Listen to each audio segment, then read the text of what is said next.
Heboh, Simon Cowell didesak mundur dari American Got Talent dinilai ceroboh beri tiket Golden ke Putri Aryani. Ini faktanya. Sosok Putri Aryani mendunia dan kini menjadi pembicaraan di 30 negara karena bakatnya dan lolos di American Got Talent dengan Golden Ticket.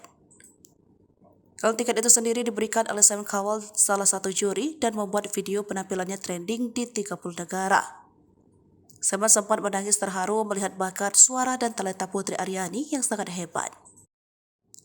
Namun, para fans menilai Simon Cowell terlalu lembek dan terlalu mudah memberikan Golden Ticket kepada peserta dan termasuk Putri Aryani.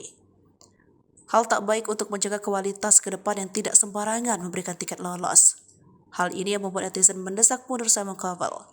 Simon Cowell dinilai terlalu lembek dan sering memunculkan sikap belas kasihan kepada para peserta sehingga acara tersebut dinilai menjadi kurang greget. Para penggemar American Got Talent meminta hakim atau juri kontroversial untuk kembali setelah mengklaim Simon Cowell telah menjadi terlalu berempati. Namun, Simon Cowell menilai dia memiliki pandangan tersendiri dan tidak ada reaksi dari juri lainnya. Putri Aryani layak bertahan di panggung American Got Talent karena kualitasnya dan kerja kerasnya. Dia memiliki kualitas untuk menjadi seorang penyanyi dan musisi handal. Simon tak sendiri, faktanya 30 negara termasuk warga Inggris memuji suara dan kualitas Putri Aryani.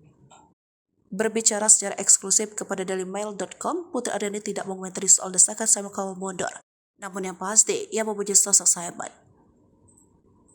Tentang dukungan dan salah satu nama terbesar industri musik, Aryani menyatakan, Simon ada produser yang sangat hebat dan dia selalu tahu bagaimana mengatur dan bagaimana membuat penyanyi besar. Dan saya sangat ingin seperti itu suatu hari nanti. Dia akan sangat membantu mimpi ini menjadi kenyataan, katanya.